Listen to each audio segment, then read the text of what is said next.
Hello everyone, एक बार फिर से आपका स्वागत है आपके अपने यूट्यूब चैनल केमिस्ट्री मंत्रा में, जहां आज हम लोग डिस्कस करने वाले हैं कक्षा 11 रसायन विज्ञान के चैप्टर परमाणु संरचना के पार्ट 6 को।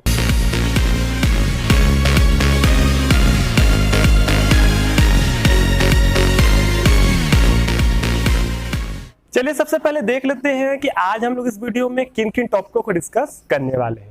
तो आज का जो हमारा पहला पॉइंट होगा वो होगा उपकोषों में इलेक्ट्रॉन भरने का N+L का नियम।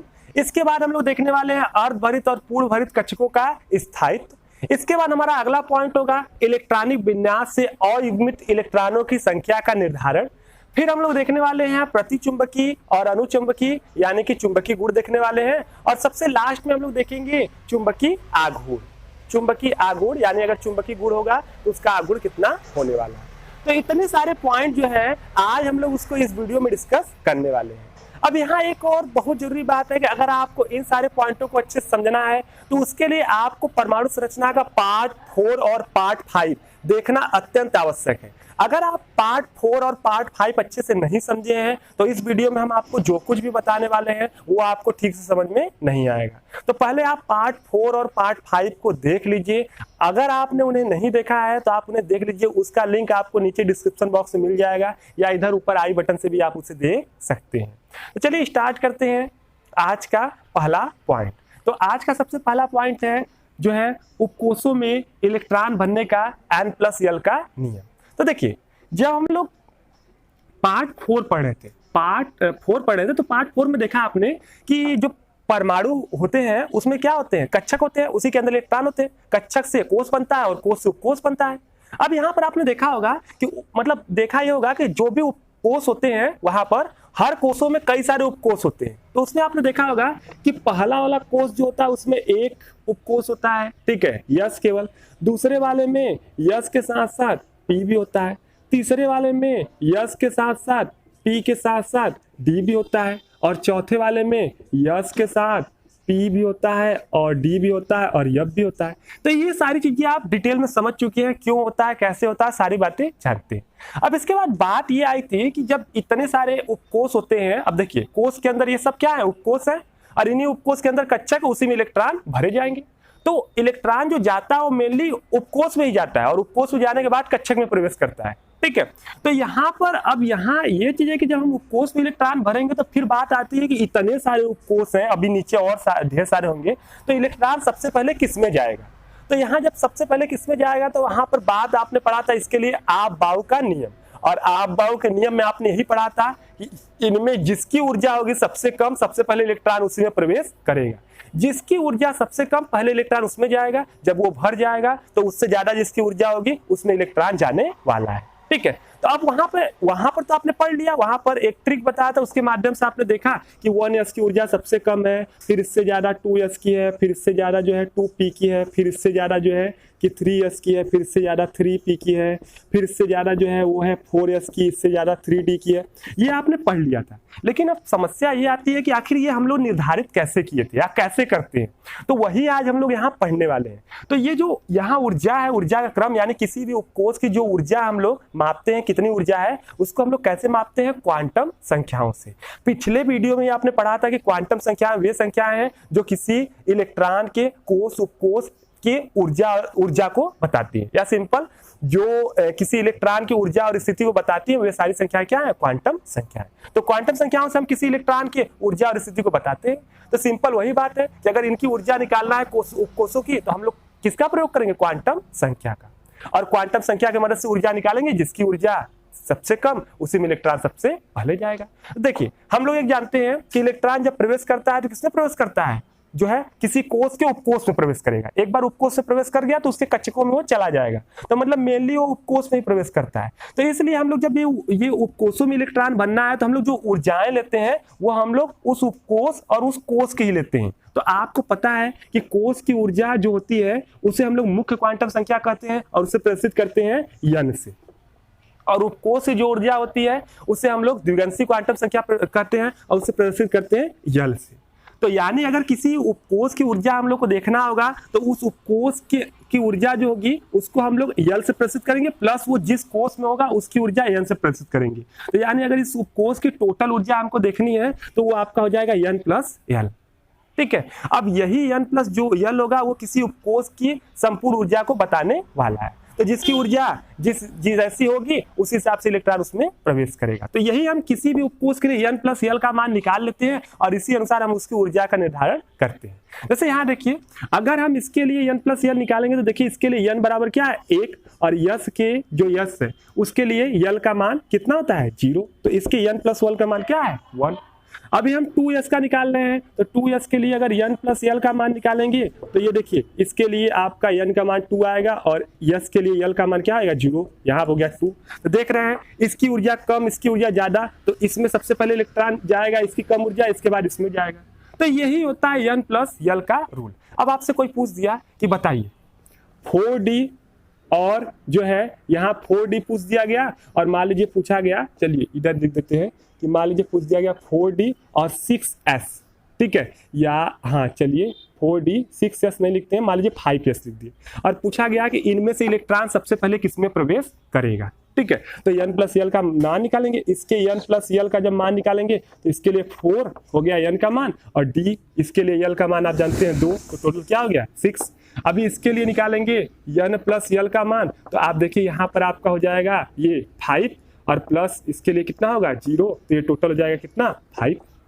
ठीक है, तो आप देख रहे हैं कि यहाँ पर N प्लस L का मान 5 आया इसके लिए और इसके लिए कितना आ गया 6। तो जिसका कम होगा उसी में इलेक्ट्रॉन प्रवेश करेगा, जिसका ऊर्जा कम उसमें इलेक्ट्रॉन पहले प्रवेश करेगा। तो यानी पहले इलेक्ट्रॉन यहाँ कहाँ प्रवेश करेगा 5s में। ठीक है, 5s में इलेक्ट्रॉन करेगा, जब ये भर जाएगा तब इसके बाद 4D में जाएगा। ठीक है, एक और देखिए कंडीशन हो सकती है, ऐसा पूछ दिया जाए कि अगर कहीं पर 4D है, ठीक है, कहीं पर 4D है और इसके बाद कहीं पर पूछ दिया गया जो है 5p और बोला गया कि इसमें से सबसे पहले इलेक्ट्रॉन किसमें प्रवेश करेगा। तो जब आप इसका N प्लस L निकालेंगे तो अब 4 प्लस 2 आ जाएगा बराबर ये कितना हो जाएगा 6। कैसे N और L निकालते हैं ये इसके पहले वाले वीडियो में क्वांटम संख्या में आप देख लीजिएगा, वहां से समझ जाएंगे। इसमें अगर N प्लस L का मान निकालेंगे तो देखिए ये इसके लिए N 5 है और P के लिए देखिए L का मान 1 होता है, कितना हो गया 6। अब देखिए यहाँ पर तो N प्लस L कितना हो गया बराबर, इसका भी 6 और इसका भी 6। अब क्या आप सोचेंगे कि किसमें हम लोग इलेक्ट्रॉन पहले जाएगा या किसकी ऊर्जा कम है, किसमें इलेक्ट्रॉन पहले प्रवेश करेगा। तो ऐसे समय में ठीक है, जब ये देखिए ये ऐसा होता है तो देखिए ये N जो होता है मुख्य ऊर्जा स्तर होता है और ये उप ऊर्जा स्तर होता है। तो ऐसे समय जिसकी मुख्य ऊर्जा स्तर कम होगी इलेक्ट्रॉन उसी में पहले प्रवेश करने वाला है। देखिए इन दोनों में मुख्य ऊर्जा स्तर किसकी कम है 4D की, तो इलेक्ट्रॉन पहले किसमें प्रवेश करेगा 4D में। यानी कहने का मतलब है कि N प्लस L का जब हम लोग रूल लगाते हैं तो अगर इसमें जिसका कम होगा N प्लस L उसी में पहले इलेक्ट्रॉन प्रवेश करेगा। अगर N प्लस L का मान बराबर आ जाए तो इलेक्ट्रॉन सबसे पहले उसमें प्रवेश करेगा जिसके N का मान क्या होता है कम होता है। तो इस तरह आपने N प्लस L का नियम जो है आसानी से सीख लिया और अच्छे से अब इसकी मदद से आप सबकी ऊर्जाएं निकाल सकते हैं। ठीक है, अगला जो हम पॉइंट है अगला हम लोग देख लेते हैं।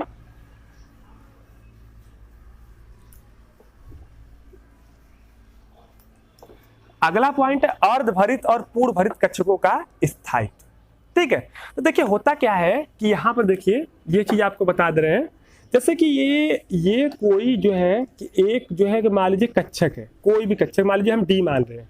ठीक है, तो अभी देखिए इसमें होता क्या है कि जब ये आपका कक्षक होता है तो अब इनकी स्टेबिलिटी की बात करते हैं, स्थायित्व की बात करते हैं। तो अब आपको बता दें, देखिए कोई भी आपका इस तरह अगर कक्षक है तो वो सबसे ज्यादा स्थायी तब होता है जबकि उसके प्रत्येक कक्षक में एक एक इलेक्ट्रॉन हो जाते हैं। प्रत्येक कक्षक में एक एक इलेक्ट्रॉन हो जाते हैं और सब जानते हैं हुंड के नियमानुसार जब एक एक इलेक्ट्रॉन होंगे सबकी दिशाएं एक समान होंगी, इसी प्रकार भरेंगे। ठीक है, 5 इलेक्ट्रॉन हमको भरना है तो ये सब में पहले एक एक भरेंगे फिर दोबारा दोहराए जाएंगे, ये हुंड का नियम है। ठीक है, तो यहाँ पर देखिए जब सब के अंदर एक एक इलेक्ट्रॉन हो जाएंगे तो ऐसे हम लोग उपकोषों कहते हैं अर्धभरित उपकोष।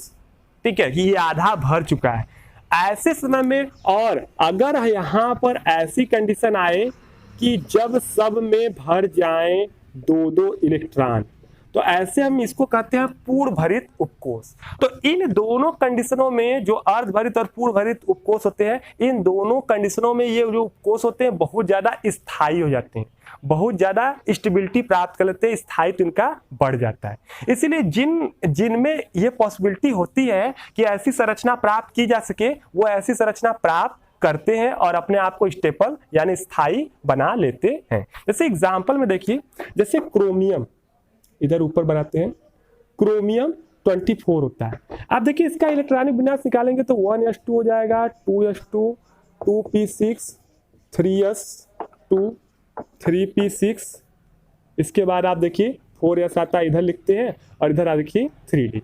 नियमानुसार आप 4s में 2 भरेंगे, फिर 3d में भरेंगे 4, लेकिन ऐसा इसमें होता नहीं है। इसकी जो ओरिजिनल होती है इलेक्ट्रॉनिक विन्यास, उसमें इसमें यस में 1 हो जाता है और इसमें हो जाता है 5। ठीक है, इसमें हो जाता है 5। क्यों? क्योंकि जब इसमें 5 जाता है तो इसमें डी में सब में एक एक इलेक्ट्रॉन होते हैं। 4 रहता तो ऐसे रहता तो ये स्थायी नहीं होता, लेकिन 5 होते हैं तो सब में एक एक इलेक्ट्रॉन आते हैं तो स्थायी हो जाता है। इस तरह पूरे के पूरे क्रोमियम का जो परमाणु है वो ज्यादा स्थायी हो जाता है। इस कारण यही होता है कि जहां पॉसिबिलिटी बनती है तो वहां इस प्रकार की संरचना आपको मिलती है। इसीलिए क्रोमियम इलेक्ट्रॉनिक विन्यास का एक अपवाद है। तो ऐसे तमाम अपवाद आपको मिलने वाले हैं जो कि इलेक्ट्रॉनिक विन्यास के संरचनाओं में कुछ विभिन्नता मिलेगी। तो इसीलिए होते हैं ताकि उनकी स्थायित्व उनका क्या हो जाए, बढ़ जाए, उनकी स्टेबिलिटी क्या हो जाए, बढ़ जाए। ठीक है, तो ये चीज आपने जान लिया। अगला पॉइंट हम लोग देखते हैं, इलेक्ट्रॉनिक विन्यास के मदद से किसी भी हम लोग परमाणु के अंदर अयुग्मित इलेक्ट्रॉनों की संख्या कैसे निकालते हैं। अयुग्मित इलेक्ट्रॉनों की संख्या कैसे निकालते हैं। ठीक है, अयुग्मित इलेक्ट्रॉन का मतलब क्या होता है, जिसका जोड़ा न बना हो। जैसे देखिए ये क्या है, अयुग्मित इलेक्ट्रॉन है, और ये क्या है, युग्मित इलेक्ट्रॉन है। चलिए देख लेते हैं कैसे निकालते हैं। उसके लिए करना कुछ नहीं, उसके लिए हम लोग क्या करते हैं, अंतिम के जो उपकोष है उनका हम लोग कक्षक आरेख बना लेते हैं इसी तरह, और उसमें गिन लेते हैं कितने अयुग्मित इलेक्ट्रॉन है। ठीक है, जैसे अभी हमको मान लीजिए इसी को बनाना है। अब देखिए इसमें देखिए इसका बना है, यहां तक देखिए ये पूरा भरा है, अंतिम में ये देखिए 2 है, तो इन्हीं दोनों का हम कक्षक आरेख बना लेंगे। तो जैसे हमने यहाँ बना लिया, ये बनाया 3d का बना लिया, 3d में 5 इलेक्ट्रॉन भर दिया, और यहाँ 4s का भी बना देंगे, 4s में 1 इलेक्ट्रॉन है। अब पूछा गया इसमें कितने अयुग्मित इलेक्ट्रॉन होंगे इस पूरे के अंदर, तो कितने अयुग्मित इलेक्ट्रॉन होंगे इसमें, जो अयुग्मित इलेक्ट्रॉन होंगे वो कितने होंगे, 6 होंगे। 6 अयुग्मित इलेक्ट्रॉन होने वाले हैं। इसी तरह अगर आपसे कोई पूछ दिया, मान लीजिए कोई पूछा कि बताइए सोडियम, ठीक है, सोडियम में, या सोडियम बार बार लेते हैं, ठीक है, अभी हम फास्फोरस ले लेते हैं, फास्फोरस में कितने अयुग्मित इलेक्ट्रॉन है, ठीक है, तभी ले लेते हैं इसका इलेक्ट्रॉनिक विन्यास 1s2, 2s2, 2p6, 3s2, और इसके बाद 3p, यहाँ पर देखिए 3, ये फास्फोरस 10, 5, 15 इलेक्ट्रॉन भरना है। अब इसमें पूछा गया कितने अयुग्मित इलेक्ट्रॉन है, तो हम आखिरी वाले 2 जो होंगे उनका बनाएंगे। ठीक है, आखिरी वाला जो अपूर्ण होगा उन्हीं का बनाते हैं। देखिए यस में 2 इलेक्ट्रॉन है, 3s, ठीक है, और 3p बनाएंगे, 1, 2, 1 इलेक्ट्रॉन यहाँ, 1 इलेक्ट्रॉन यहाँ, 3 इलेक्ट्रॉन भरना है, तीनों में एक जाएगा, ये 3p है। तो अब इसमें आपसे पूछा जाए अयुग्मित इलेक्ट्रॉन, तो इसमें जो अयुग्मित इलेक्ट्रॉन है बराबर वो कितने हैं आपका, देखिए 1, 2 कितने, 3। तो अब देखिए ये इस तरह हम लोग अयुग्मित इलेक्ट्रॉनों की संख्या निकालते हैं। अब आपको ये बहुत छोटी चीज लग रही है, लेकिन हम बता रहे हैं कि ये बहुत ज्यादा महत्वपूर्ण है। आगे चलकर आपको पता चलेगा कि ये अयुग्मित इलेक्ट्रॉन कितना काम करने वाले हैं, क्योंकि बंध जो बनते हैं वो इन्हीं अयुग्मित इलेक्ट्रॉनों की मदद से ही बनते हैं। तो आपको पता चलने वाला है कि अयुग्मित इलेक्ट्रॉन कितने यूजफुल होने वाले हैं। इसकी वजह से तमाम जो होते हैं परमाणु के गुण जो होते हैं, बहुत सारे गुण इन्हीं पर निर्भर करते हैं। ठीक है, तो ये भी आपने जान लिया, और उम्मीद करते हैं अब आप सबका निकाल लेंगे। ठीक है, बहुत सिंपल है। ठीक है, इलेक्ट्रॉनिक विन्यास है, बस निकालिए, भरना आता ही हो, हुंड के नियम अनुसार एक एक भरेंगे फिर रिपीट करेंगे। देखिए एक और एग्जांपल दे दे रहे हैं, मान लीजिए आपको भरना है 4f9 और पूछा गया अयुग्मित इलेक्ट्रॉन, तो देखिए f बना दीजिए, 1, 2, 3, 4, 5, 6, 7 होते हैं। 9 इलेक्ट्रॉन भरना, एक एक जाएगा, 1, 1 सब में जाएगा, 7 हो जाएगा, फिर 8वां इलेक्ट्रॉन यहाँ, 9वां यहाँ। ठीक है, पूछा गया अयुग्मित इलेक्ट्रॉन, गिन लीजिए, 3, 2 कितने हो गए, 5 अयुग्मित इलेक्ट्रॉन। तो इस तरह किसी का भी निकाल सकते हैं। ठीक है, तो उम्मीद करते हैं ये आ गया होगा। आगे हम लोग अगला चलते हैं चुंबकीय गुण।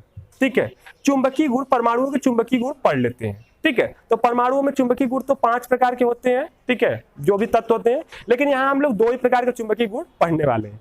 पहला जो हम लोग देखने वाले हैं वो देखने वाले हैं अनुचुंबकीय, अनुचुंबकीय, और दूसरा हम लोग देखने वाले हैं प्रतिचुंबकीय,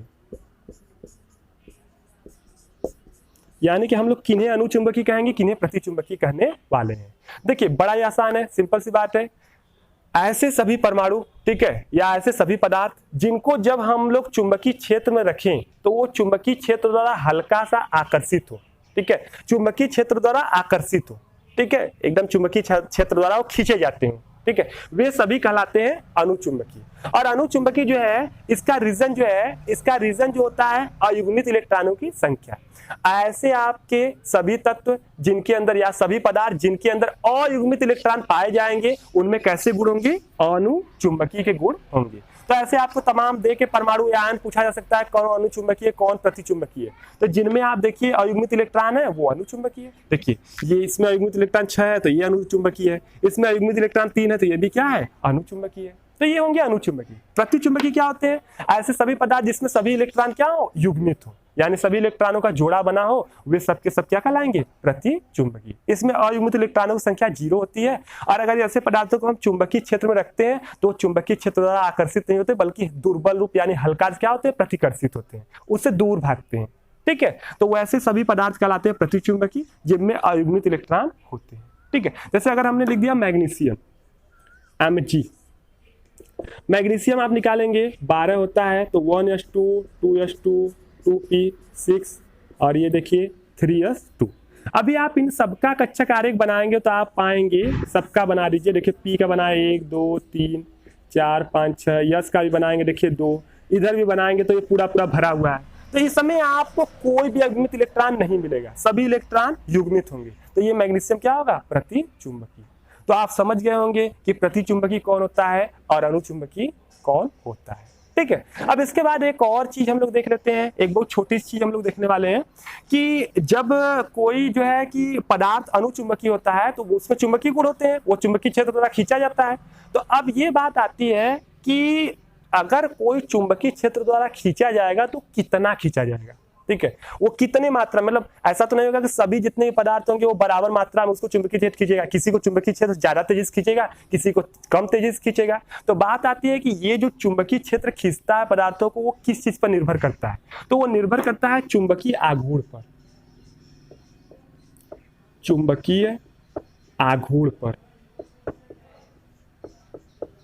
ठीक है, चुंबकीय आघूर्ण पर वो निर्भर करता है। जिस भी परमाणु का या जिस भी आयन का, जिस भी पदार्थ का चुंबकीय आघूर्ण जितना ज्यादा होगा वो चुंबकीय क्षेत्र द्वारा उतना ही तेजी से खींचा जाएगा, ठीक है। अब बात करते हैं चुंबकीय आघूर्ण कैसे निकालते हैं। तो चुंबकीय आघूर्ण के लिए एक सूत्र होता है जिसे हम लोग म्यू कहते हैं। यहाँ चुंबकीय आघूर्ण से म्यू से प्रस्तुत करते हैं। म्यू बराबर होता है √, यहाँ पे होता है n और यहाँ पे होता है n+2, ठीक है। ये होता है चुंबकीय आघूर्ण का सूत्र, ठीक है। ये चुंबकीय आघूर्ण का सूत्र था। अब यन क्या है, तो सिंपल बस आपको जानना है कि यन क्या है।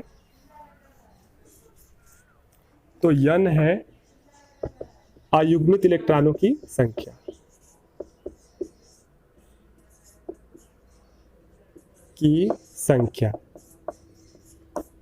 अब अयुग्मित इलेक्ट्रॉन की संख्या ये क्यों है, क्योंकि सिंपल से आप जानते हैं कि अनुचुंबकीय या चुंबकीय गुण जो आता है वो अयुग्मित इलेक्ट्रॉनों के कारण आता है, इसीलिए जाहिर सी बात है कि अगर इसी के कारण आता है तो चुंबकीय आघूर्ण भी इसी के कारण निकलेगा, ठीक है। तो चुंबकीय आघूर्ण निकालते हैं, ये जितना ज्यादा आता है उतना ही ज्यादा उसमें अनुचुंबकीय गुण होता है या उतना ही ज्यादा तेजी से वो चुंबकीय क्षेत्र द्वारा खींचा जाता है। जितना चुंबकीय आघूर्ण का मान आएगा समझिए उसमें चुंबकीय गुण उतने ही ज्यादा है, ठीक है।